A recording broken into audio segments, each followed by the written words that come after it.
我们都知道，《红楼梦》成书于清朝乾隆时期，书中一开始就著名的昌明隆盛之邦，暗示了故事的背景正是在乾隆朝。此时的中国正处于皇权统治的巅峰时期，皇帝拥有无上的权力，中央集权达到了顶峰，言论自由受到严格限制，文字狱层出不穷。与此同时，当时的商品经济已经蓬勃发展，对外贸易也有所开展。在《红楼梦》书中，王熙凤就表示，他们王家在江南曾经掌管着对外贸易，各种洋船货物也都归他们家管。也就是说，此时的清王朝在经济层面已经与世界产生了联系。但对比同时期的世界历史，此时的西方社会却正在发生着翻天覆地的变革，直接影响了现代世界的产生。而对比封闭保守的清朝，则是另一个截然不同的历史进程。18世纪60年代起，由英国开始，世界范围内掀起了一场工业革命。这次工业革命以蒸汽机作为动力机被广泛使用为标志，大机器生产开始取代工厂手工业，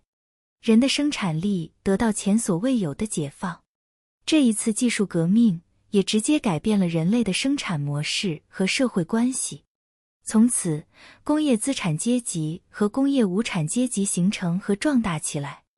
为今天的资本主义社会关系奠定了基础。而在18世纪的法国，则发生了一场深刻影响世界的启蒙思想运动。在1715年至1774年的法国路易15当政时期，由于人民极度不满国王的统治，路易15不断遭到各种抨击。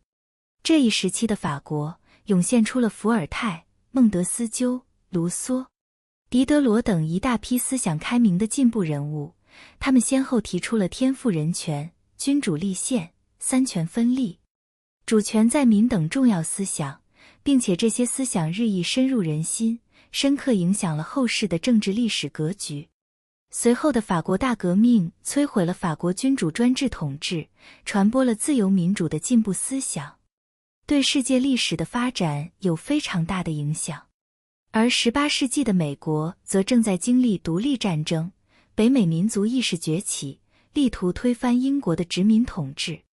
并于1776年签署了独立宣言，标志着美国国家的诞生。独立宣言不仅宣布了美国的独立，更强调了自由和人权的重要性。它宣称所有人都生而平等，并享有自由、生命和追求幸福的权利。这些原则是美国建国的基石，也是现代民主政治和人权保护的基础，推动了美国民主和自由的发展。美国的独立宣言对世界其他国家的民主和自由发展也产生了积极的影响。横向对比同时期的世界历史，我们不难发现，《红楼梦》里所描绘的历史社会图景，与当时世界主流的历史发展趋势是格格不入的。尽管此时的清朝政府允许与外国进行通商贸易，但先进的生产力显然没有影响中国固有的农耕社会的基本面，民主、自由、独立等思想也完全没有传到当时的清朝社会。可以说，当时的清朝社会，一方面仍然笼罩在皇权的严密统治之下，另一方面整个社会都被儒家礼教死死地框住。不但先进的生产力无法出现，思想上的变革也是难以想象的。因此，在《红楼梦》里，我们总是能感受到一种繁华后的落寞悲凉，一种注定的宿命式的衰败的结局。作者曹雪芹显然并没有受到西方思想的影响，他仍然在以自己的认知解释这种历史观念。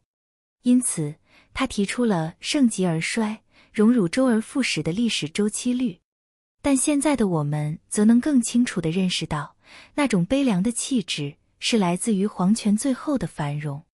是历史大变革之前、黎明前的黑暗。而纵观世界历史，人类社会正是经历了从自由到被压迫，再到自由的发展历程。而以英美为代表的西方社会，正是在推翻强权统治，解放生产力，建立民主体制等方面走在了历史的前端，从而开启了现代世界。历史上无数的经验教训都在向我们证明一件事：一个好的体制就是要不断地解放人，解放人的生产力，解放人的思想，解放一切不该属于个人的枷锁。而一个坏的体制就是不断地压抑人，压抑人的创造力，压制人的个性，压制人的独立思想。在一个好的社会体制里，人的才能会得到充分的发挥，各种各样的人才就不断涌现出来，持续地推动着社会的进步。而在一个坏的社会里，制度陷入僵化，人们被一种思想、一种模式所桎梏，害怕新事物、新思想，害怕批评的声音，人的才能无法得到开发施展，社会陷入停滞的僵局，无法产生实质的进步。而生在清朝乾隆时期这样一个物质极丰富而社会毫无生机的时代，作者曹雪芹感受到的是面对现实的巨大无力感，但他依然在作品中歌颂人的才能，歌颂人的美好，歌颂人的自然天性，歌颂人内心的天然的情感。他笔下的那些牢笼里的女性，依然在尽力地释放自己的才华和生命力。林花谢了春红，太匆匆，无奈招来寒雨晚来风。《红楼梦》正是对这样的一个时代的挽歌。